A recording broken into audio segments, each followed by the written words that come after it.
നമസ്കാരം. മലയാള ജാലകത്തിൻ്റെ പുതിയൊരു ക്ലാസ്സിലേക്ക് എല്ലാവർക്കും സ്വാഗതം.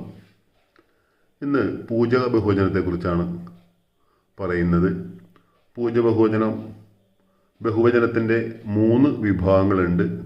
അലിംഗ ബഹുവചനം, സലിംഗ ബഹുവചനം, പൂജ ബഹുവചനം. അതിൽ 3ാമത്തെ വിഭാഗമാണ് പൂജ ബഹുവചനം എന്ന് പറയുന്നത്. അതിൻ്റെ ഒരു നിർവചനം, പല നിർവചനങ്ങളുണ്ട്. അതിലൊരു നിർവചനം ഇതാണ്: അർത്ഥം കൊണ്ട് ഏകവചനമാണെങ്കിലും ബഹുത്വം തോന്നിപ്പിക്കുന്ന പ്രത്യയങ്ങൾ അതിൽ ചേർത്ത് കൊടുക്കുകയും ചെയ്യുന്നത്. അങ്ങനെയാണ് അത് പൂജ ബഹുവചനമായിട്ട് മാറുന്നത്.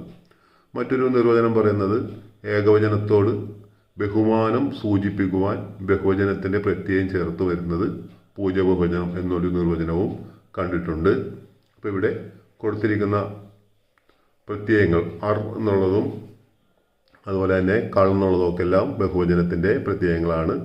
ഉദാഹരണം നോക്കാം. ശാസ്ത്രികൾ, സ്വാമികൾ, ശ്രീനാരായണ ഗുരു സ്വാമികൾ, ചട്ടമ്പി സ്വാമികൾ, അങ്ങനെയൊക്കെ സാധാരണ ഉപയോഗിക്കാറുള്ളതാണ്. അതുപോലെ തന്നെ ദ്രോണർ, വൈദ്യർ, ഭീഷ്മർ, കൃപർ, ഗുരുക്കൾ, തിരുവടികൾ, പണിക്കർ, തമ്പ്രാക്കൾ, ആഴ്വാഞ്ചേരി തമ്പ്രാക്കൾ എന്നൊക്കെ സാധാരണ ഉപയോഗിക്കാറുള്ളതാണ്. അപ്പോൾ ഇതെല്ലാമാണ് പൂജ ബഹുവചനത്തിൻ്റെ ചില ഉദാഹരണങ്ങൾ. പൂജ ബഹുവചനം മിക്കവാറും എല്ലാ പരീക്ഷകൾക്കും 1 മാർക്കിൻ്റെ ഒരു ചോദ്യമായിട്ട് വരാറുള്ളതാണ്. പൂജ ബഹുവചനത്തിൻ്റെ നിർവചനം മനസ്സിലായി കഴിഞ്ഞാൽ ആ 1 മാർക്ക് നമുക്ക് ലഭിക്കും.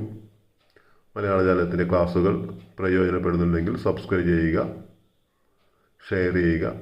മറ്റൊരു ക്ലാസ്സിൽ മറ്റൊരു വിഷയമായി വീണ്ടും കാണാം. നന്ദി.